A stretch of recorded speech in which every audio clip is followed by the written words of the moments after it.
Well, hello and welcome to Confessions of a Global Changemaker. This is a series that I'm running at the same time every day to introduce you to entrepreneurs all over the world who are really crushing it when it comes to customer experience, pioneering the way forward in global movements, and building the brands that they want to see in the world, but not at the expense of their health. And they've all learned the hard way. They've all taken those arrows in the back for you, so you don't have to. And I figured that if we get them on live to ask questions and to find out and dig into what they're doing and how they're doing it, that you can learn the much easier way, certainly than the way that I learned. So tonight I have an incredible man. I've known him for about 18 months now. We met at a public speaking event, and I was so impressed from the very first time that I met him. We actually sat down, and there was a group of us that sat down and had lunch together. But I was drawn to the conversation because the messaging that he has built around his business as the profit pioneer, you know, my ears are always pricking up where it comes to, okay, so how can you build a business that is focused on purpose and still make a profit? And that's one of the things that, you know, I get that question so often, especially for people that are building businesses as light workers, healers, intuitives, you know, not necessarily in the hard skills business areas, you know, and they're like, yeah, but, you know, I need to be able to build my business and do it with love, and I'm guided by faith, you know, and I haven't got any money. And it's like, okay, but how can we really balance that out? And Shishir has worked a way out that every single entrepreneur can make a profit whilst building their business, totally focused on purpose, and be able to give back to the causes, the charities, the foundations, sometimes even setting them up for themselves that they want to give. So I want to welcome you to this great man, this giant, as a profit pioneer, Mr. Shishir Khadka. Shishir, hello and welcome. Thank you, Sam. Thanks for having me. You're very welcome. Shishir, I want to get straight in to this conversation because, you know, we've interviewed many entrepreneurs over this last 2 weeks, and each and every one has brought this other amazing facet to the entrepreneurial journey. So give us a little bit of an insight into, how did you become an entrepreneur? How did you get in business? You've got a business, you employ people, you're working with lots of great businesses. So how did you get into that? Oh my God, it was just an accident, Sammy. To be honest, I remember it's October 2009, and I've been working for this accounting firm for the last 3.5 years, and I was qualified in 2006, and and this accounting firm is one of the top London, and it was set up by the guy who been working with Ernst& Young for 15 odd years. So it's really good and it's very profitable. But he made a really bad mistake that he invested his lot of money, all his profit, turned the cash into overseas property investment. As you know, in 2008, 9, all the property crashed, and so he had to downsize his business. As a result, that I was already working as him, looking after that single-handedly boosted his profit of the business by 20%. But he didn't have much of a choice. Then, rather than to come back doing the work he was doing earlier, and he had to downsize his business, and he had to let me go, and he made me redundant. And I was really Mm, confused. I didn't really wow. understand why. I was the best person he could ever employ. And then I remembered that I read or heard some. Bill Gates said once that uh, there's a lot of greatness is trapped in salaries. That's a really key thing. I want to put that as a banner right now. There's a lot of greatness trapped in salaries. Wow, I've not heard of that one before, and that was Bill Gates. Yes. Just while we have this little this little pause here, you know, redundancy is not a word that's a global word. So I just want to highlight that, because when I've used the word redundancy, speaking in different countries, sometimes they're not quite sure what that means. So if you're not Okay. quite sure what redundancy means, and it doesn't mean the same thing where you are, it means to be laid off from work. It means they let you go. There is no job there for you anymore. Sorry, Shishir, I just wanted to highlight that little one just in case people didn't know what that was. So there's a lot of greatness trapped in salaries by Bill Gates. I mean, I've never heard that before, but so true. Yes. And I said to myself, I'm never ever going to work for anyone else ever again, because I'm good enough for what I do, what I can. So so that's how I turned in from employee into a entrepreneur. That's how it all started. And was it like I know when I first went into business, there was this element of me that was slightly terrified. There was this other part of me that was super excited. There was another part of me that was like, oh my God, I don't even know where to start or what to do. And there was this other part of me that was just completely naive, where I really didn't have a clue. I thought I knew it all. And of course, you trip up, you fall on your face. And sometimes people don't get up from that. What was one of the first mistakes? What was or the first learnings that you learned very quickly, very hard, when you first started your business? Oh my God, Sammy! Over the years, I have made lots of mistakes, and I just look at them and laugh at myself, and thinking that the world is a rosy place. That if you can solve a problem, but there is a problem that they will come to you anyway. No, it doesn't work like that, and you have to have a voice. You have to show that you can do the job. And starting as a solo, self-employed accountant was really really tough. Imagine that. Would anyone trust me to be their accountant? What? Mm, And then they manage the money, and yes, they may have worked with the accounting firm that I've worked, but why would they trust me? But yes, things do happen, but there's a lot of learning curves that entrepreneurship is really hard. It's tough. That we have to have the right mindset, and without that, I don't think we're going to proceed further. And that's the biggest lesson for me as a mm. Mindset. I think I also learned that one pretty early on. And I also learned it hard, actually, about halfway through my business journey as well. I used to be part of, it was like a board called the Alternative Board. And every month we would sit around this big, oak dining table. And, there'd be, I think there were about 8 to 10 of us businesses around the table. And there was always inevitably 1 or 2 that were missing because they couldn't get to one. So there's usually about 8 of us that were around the table. And I remember once I had been exposed to a real entrepreneurial journey, it was like it was like I sat in that room and I realized that I was surrounded by business owners, not entrepreneurs. And and let me elaborate on that a little bit, because I didn't quite understand it at the time, but I realized that I was being squashed by this business owner mindset, that actually what I needed to do if I was going to pioneer the way in my industry for what I wanted to do, or to pioneer anything indeed like you have, was to start thinking like an entrepreneur and not a business owner. And as I've traveled around the world, and maybe you've experienced this as well, those of you that are watching this, and Shishir, I know you have because we've had this conversation before, is that as I've traveled, I've realized that there's a very clear difference between a business owner language and an entrepreneur language, just as there's an enormous difference between an employee language and a business owner language. So here's what I've found is the biggest difference. Here's how I can usually tell the difference between a business owner and an entrepreneur. A business owner says, how can I make more money? How can I maximize my time? How can I launch my next product? How can I increase my market share? How can I knock my competitors out of the water? How can I? Whereas entrepreneurs of a certain level, and I've really noticed this isn't just any entrepreneur, this is purpose-driven, conscious entrepreneurs who are actually on a mission to change something in the world, not just their bank account or bank balance. Those entrepreneurs, they are the really successful ones. They're the ones that I'm hearing all the time. They're saying, but how could you change that as a result of something I know?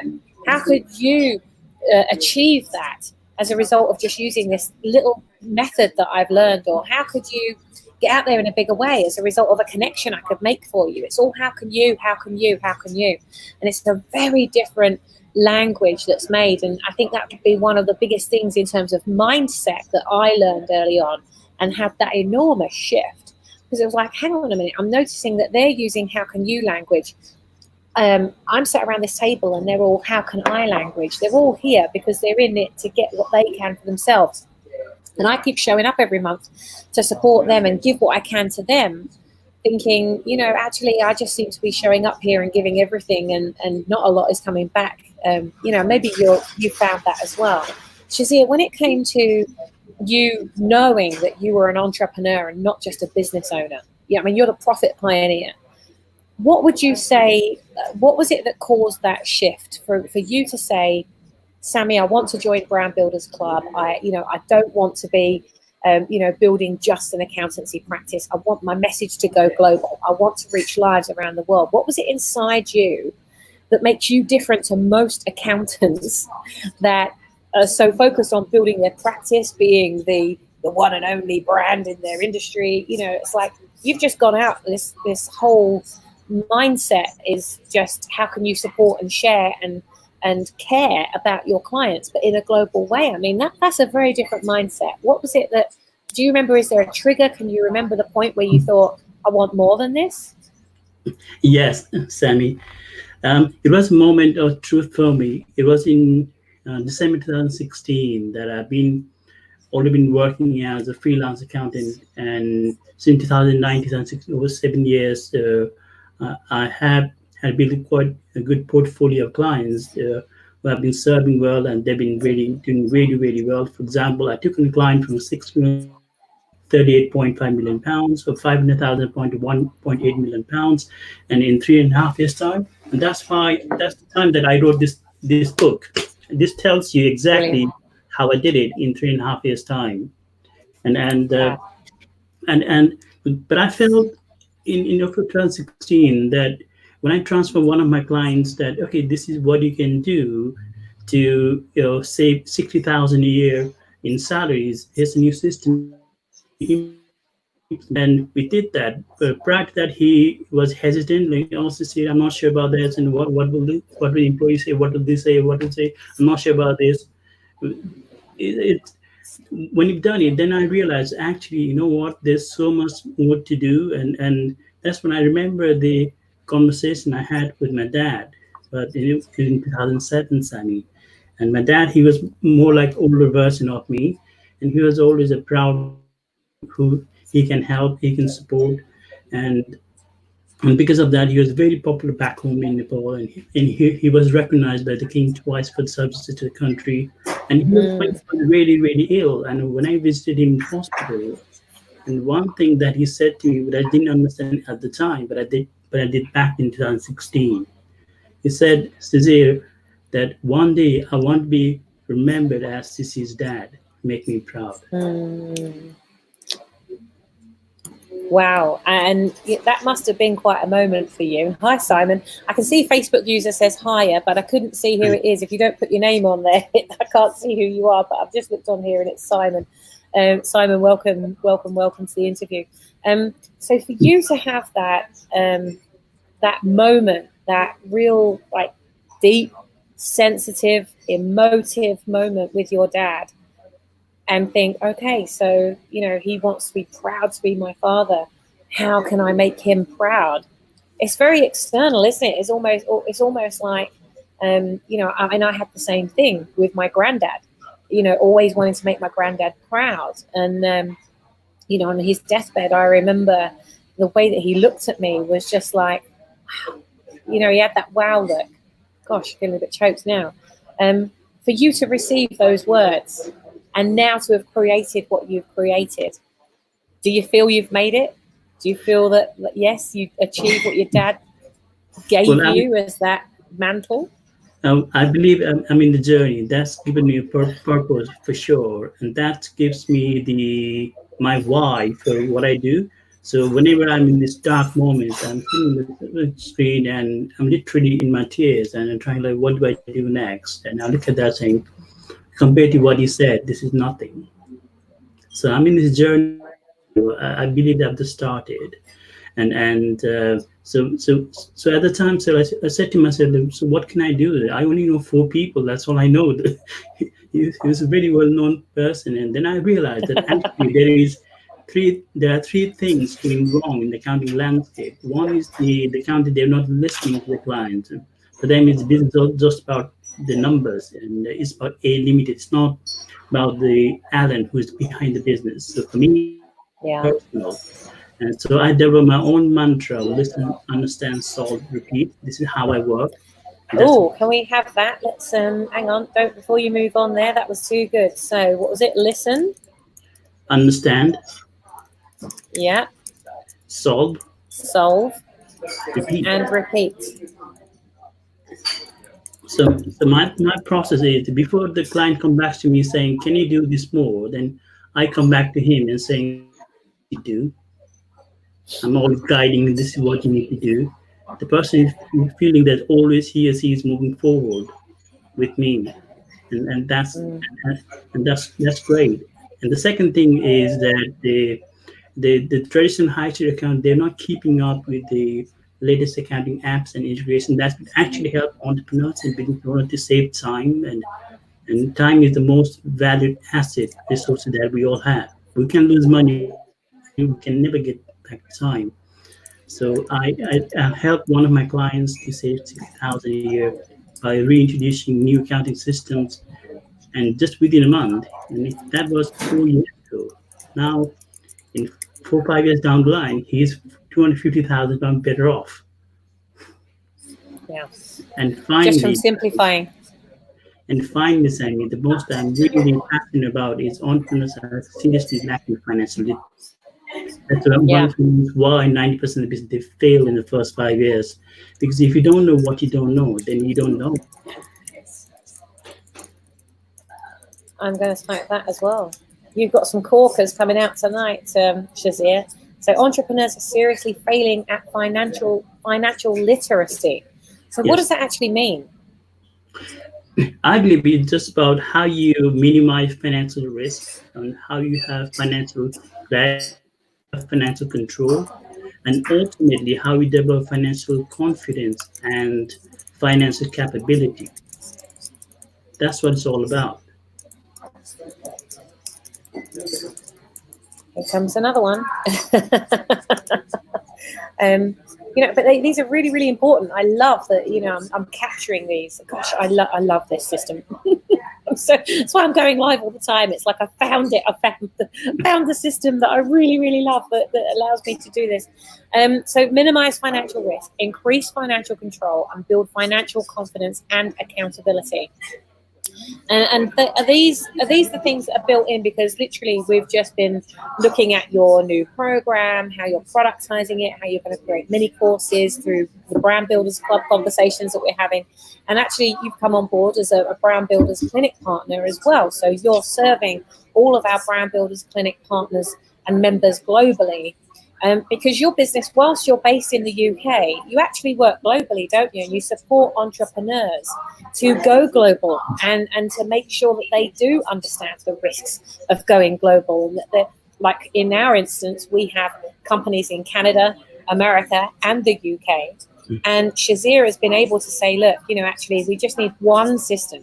You've got these different systems, stop using Xero here and what was it, QuickBooks there, and they're all using different things. Let's have one system, one global system that works globally, that will massively reduce the amount of time that it's taking for you to continue expanding globally into these other countries. Now, even if you're not there yet, those of you watching this now, I sincerely hope that you're going to get there. So listen to what Shazir is about to say. So Shazir, what would you say is like the most fundamental thing for an entrepreneur like myself, like those that are watching now, when it comes to, going beyond bookkeeping, really creating a financially successful business? What's your advice on that? Well, actually, the first thing that we need to have is the financial clarity.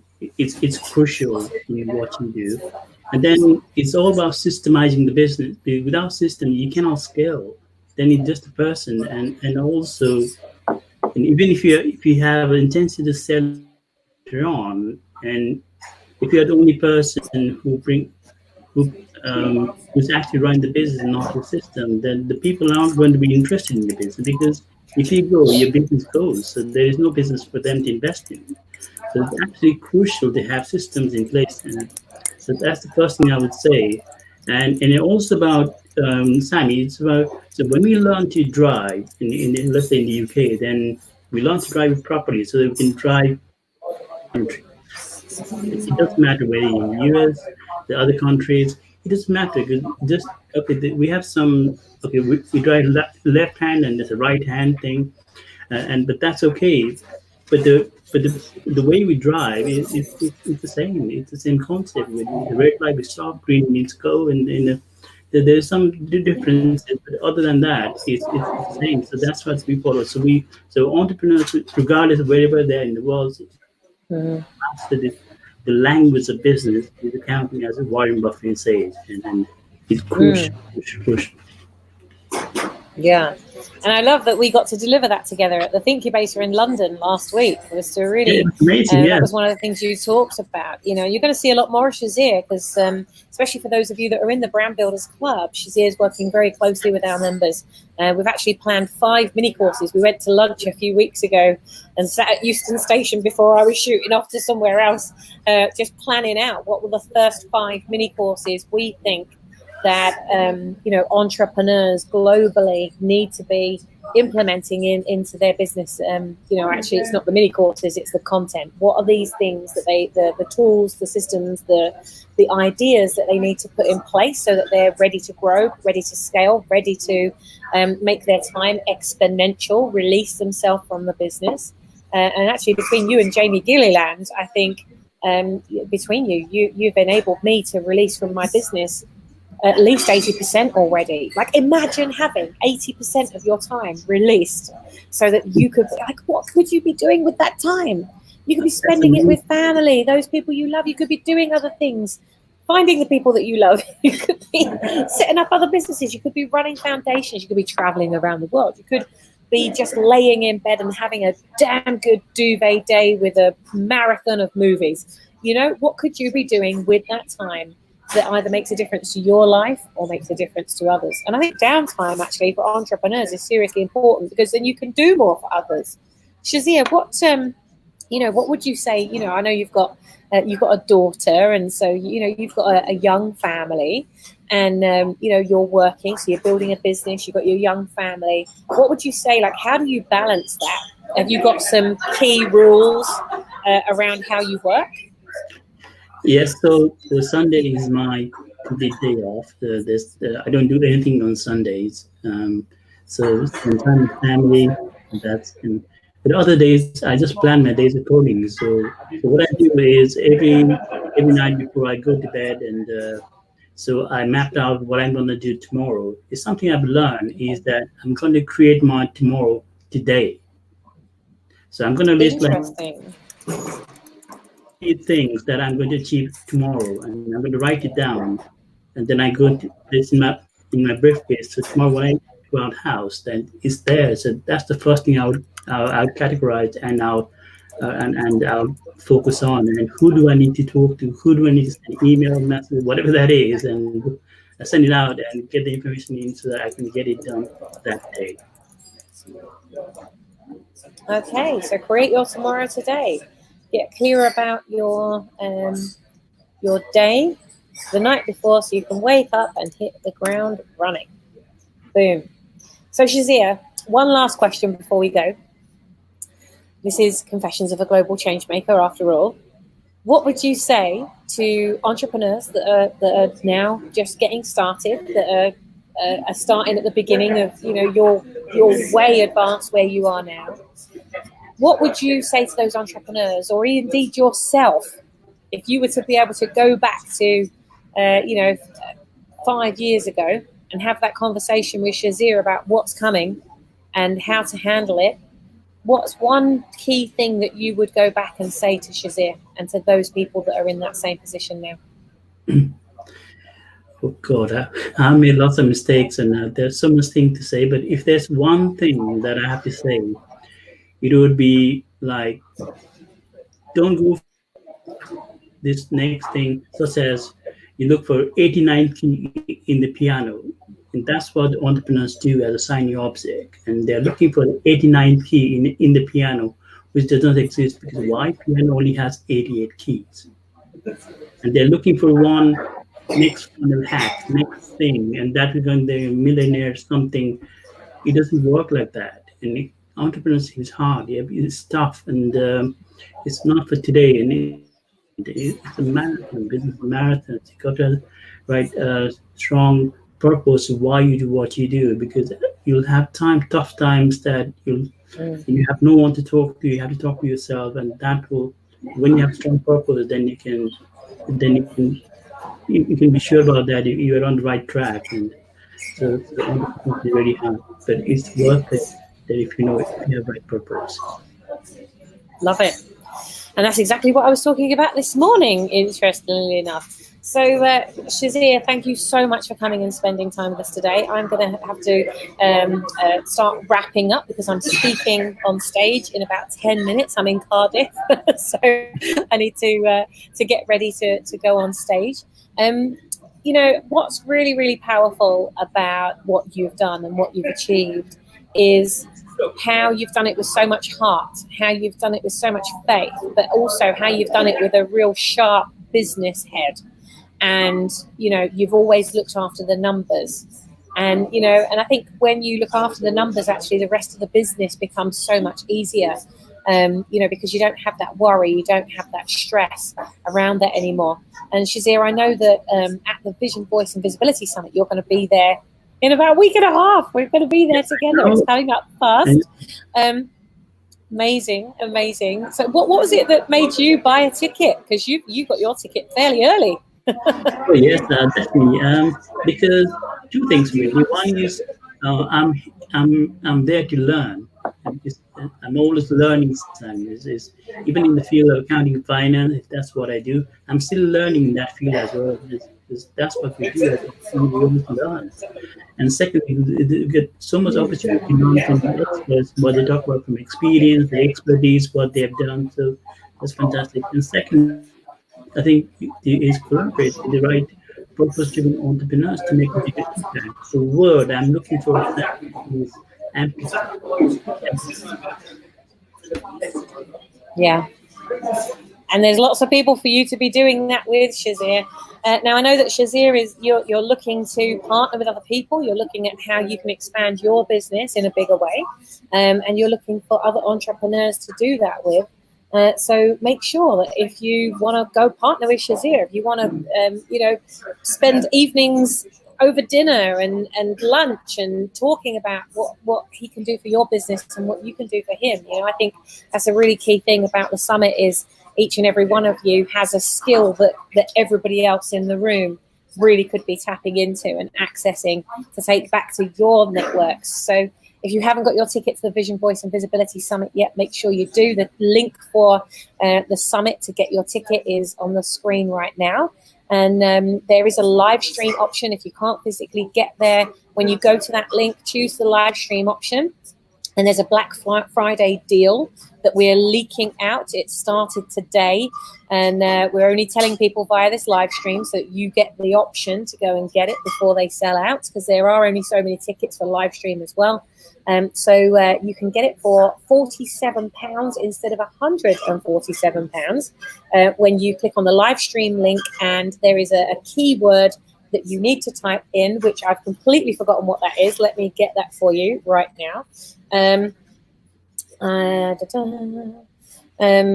if you want to get there but you just can't for whatever reason, then it's really important that you still have that ability to be able to connect and network. Let me just see if I can get hold of this link for you. Shazia, if there were if there's one thing that you could achieve next year that would be just like that would make it an outstanding year, not just a good year, not just a outstanding year, what can we as an audience support you to achieve next year? Okay, so I'm working on starting my YouTube channel from 1st of Jan, and I'm creating a world Okay. class. I'm creating a world class on the subject of cash flow and profitability of the business. So the resources to get your business, run your business in profitable and sustainable way. And yeah, come and join the YouTube channel, and I'll be posting a one video every Tuesday once a week. And I love to see you. Fabulous. Yeah, so we'll go and sign up to your channel. We'll get that signed up sooner rather than later. We'll share the link for it in this How to Build a Brand group, or wherever it is that you're watching this from. We'll be sharing it across our channels. For those of you that do want that promo link, it's VVV Live. So if you type that in at the checkout, you will get a significant discount for Black Friday. Shishir, thank you so much. And to those of you that are watching right now, thank you for joining us. If you're just joining at the end, then make sure you go back to the beginning. There's some really great golden nuggets there's so many layers to you, Shishir. Every time we talk, I find out more, and I just love it, love it, love it. I will look forward to seeing you at the summit in a couple of weeks' time. And I will be back at 8 a.m., around 8 a.m. tomorrow morning, again on this channel, with your next part of the 9-part series, which is all about building that personal brand and getting out there. It's actually how to totally brandalize your brand. So I'm kind of telling you exactly what you can do to do the most damage and what you need to do to undo it, just in case you're doing those brandalism things right now. So I'll see you around 8 o'clock tomorrow morning on this channel. Shishir, have a wonderful evening. Guys and girls, have a wonderful evening. And I will see you in the group. Take care. Yeah, pleasure. Thank you for having me, Sammy.